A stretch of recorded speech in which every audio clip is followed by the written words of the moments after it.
کریں۔ ایک اور بات میں آگے بڑھنے سے پہلے تمام مردوں اور خواتین سے عرض کروں گا کہ رمضان المبارک کے مہینے میں ہمارے مدارس کے ذمہ داران اور مدارس کے سفراء ملک کے مختلف علاقوں میں سفر کرتے تھے، آپ کی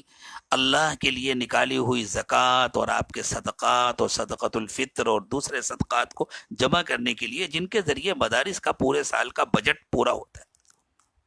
یہ بات ذہن میں رکھیں کہ یہ مدارس اسلامیہ ہمارا نہایت قیمتی اثاثہ ہیں، یہ ہمارے لیے ہمارے گھر سے زیادہ قیمتی ہیں، یہ ہمارے لیے ہمارے محلے کی مسجد سے زیادہ قیمتی ہیں، یہ ہمارے لیے ہمارے کارخانوں سے اور ہماری دکانوں سے اور ہماری فیکٹریوں سے اور ہمارے سارے کاروبار سے زیادہ قیمتی ہے۔ اس لیے کہ اگر مدارس نہ رہے خدا نخواستہ تو مسجدوں میں امام کہاں سے آئیں گے، مسجدوں میں مؤذن کہاں سے آئیں گے، مسجدوں میں تراویح پڑھانے والے کہاں سے آئیں گے، اور مسجدوں میں نماز پڑھنے والے کہاں نماز سیکھیں گے، کہاں روزے کا طریقہ سیکھیں گے، کس سے مسائل معلوم کریں گے، کون آئے گا مردوں کو کفن پہنانے کے لیے، کون آئے گا غسل دینے کے لیے، کون آئے گا نماز جنازہ سکھانے کے لیے، کون آئے گا عیدین کی نماز سکھانے کے لیے۔ یہ مدارس ہماری ریڑھ کی ہڈی ہیں، یہ مدارس ہمارے اسلامی وجود کی بنیاد ہیں۔ اس لیے اگرچہ اس رمضان المبارک میں سفراء سفر نہیں کر سکیں گے، لیکن ہمیں اپنی ذمہ داری سمجھ کر،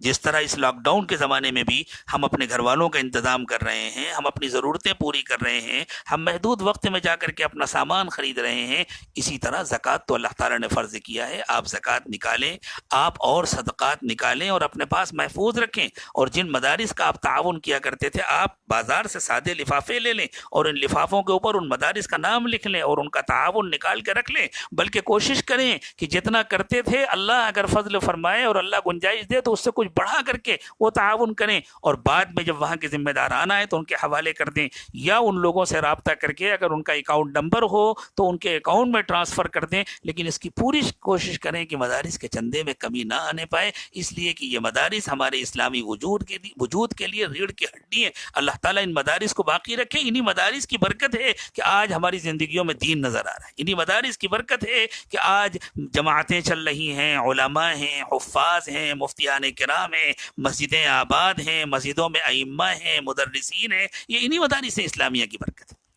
اس لیے میں یہ درخواست کروں گا کہ پوری کوشش کریں کہ کوئی مدرسہ عید کے بعد اس وجہ سے تکلیف میں نہ آنے پائے کہ ہمارے پاس خرچ کرنے کے لیے پیسے نہیں ہیں، ہمارے پاس اساتذہ کو دینے کے لیے تنخواہیں نہیں ہیں، اس وجہ سے ہم طلبہ کا داخلہ نہیں لے سکتے، اس لیے ہم ان کا انتظام نہیں کر سکتے۔ اللہ نہ کرے کہ یہ وقت آئے، اللہ نہ کرے، اور اگر خدا نخواستہ ہماری کسی سستی کی وجہ سے ایسا کچھ ہوا تو یہ ملت کا اجتماعی خودکشی کا فیصلہ ہوگا۔ اللہ تعالیٰ پوری ملت کی حفاظت فرمائے۔ اسی طرح ہمارے محلے کی جو مسجدیں ہیں، آپ خیال فرمائیں کہ ان مسجدوں کے اماموں کی اور وہاں کے خدام کی جو تنخواہیں ادا ہوتی ہیں وہ عام طور سے جمعے کے چندے سے ہوتی ہیں۔ اب اس وقت چونکہ جمعے کے اجتماعات نہیں ہو رہے، مسجدوں میں چندہ نہیں جمع ہو رہا، تو اس کا اہتمام کریں کہ جس طرح ہم اپنی ساری ضروریات پر خرچ کرتے ہیں، ہم جمعے میں جو چندہ دیتے تھے وہ چندہ جمع کریں اور بعد میں جا کر مسجد کے ذمہ داران تک پہنچا دیں۔ خاموشی کے ساتھ ہم اپنی مسجدوں کے خدام اور اپنی مسجدوں میں کام کرنے والے، جنہوں نے بیچاروں نے اپنی پوری زندگیاں مسجدوں کے لیے، مدرسوں کے لیے کھپا دی ہیں، جو کوئی اور کام نہیں کر سکتے ہیں، اور اگر وہ دوسرے کوئی کام کرنے لگے، ان کے اندر صلاحیتیں ہیں، وہ دوسرے کام کر سکتے ہیں، وہ دوسرے کام کر کے اپنے بال بچوں کی ضرورتیں پوری کر سکتے ہیں، لیکن پھر دین کے کتنے بڑے تقاضے ہیں جو باقی رہ جائیں گے، جن کو پورا کرنے والا کوئی نہ ہوگا۔ تو انہوں نے ہمارے لیے، ہمارے بچوں کے لیے، ہماری آئندہ آنے والی نسلوں کے لیے اور پوری ملت اسلامیہ کے لیے اپنی زندگی کو وقف کیا ہوا ہے۔ تو رمضان المبارک میں عید کے موقع پر خاموشی کے ساتھ جس طرح ہم اپنی ضرورتوں کا خیال کرتے ہیں، دین کے ان خادموں کی ضرورتوں کا خیال کریں اور ان کی اتنی عزت افزائی کے ساتھ، ان کے اتنے احترام کے ساتھ ان کی ضرورت پوری کریں کہ ان کو ایسا کبھی محسوس نہ ہو کہ یہ ہم کو ضرورت مند سمجھ کر کے دے رہے ہیں، اور واقعی ہم ان کو ضرورت مند سمجھ کر کے کیوں دیں؟ ضرورت مند تو ہمیں،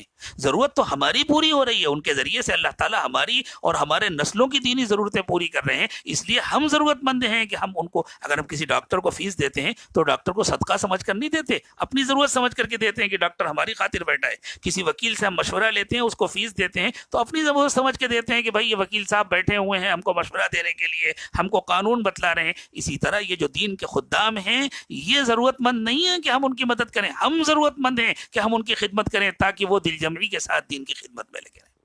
اس لیے میری درخواست ہے کہ اس رمضان المبارک میں خاص طور سے آپ لوگ پہلے سے بھی کرتے تھے، آئندہ بھی کریں گے انشاءاللہ، لیکن جمعے کے چندوں کا بھی اہتمام کریں، اپنے پاس جمع کریں اور اپنی مسجدوں میں پہنچائیں۔ مسجدوں کے خدام، مسجدوں کے ائمہ اور مسجدوں کے مؤذنین، ان کا بھی خیال رکھیں، جو چندے کے ذریعے ان کی تنخواہیں ادا ہوتی ہیں وہ تو ہوں گی، اس کے علاوہ بھی رمضان المبارک میں جس طرح ہماری ضرورتیں بڑھ جاتی ہیں دوسروں کی ضرورتیں بھی بڑھتی ہیں، اس لیے ان کا بہت زیادہ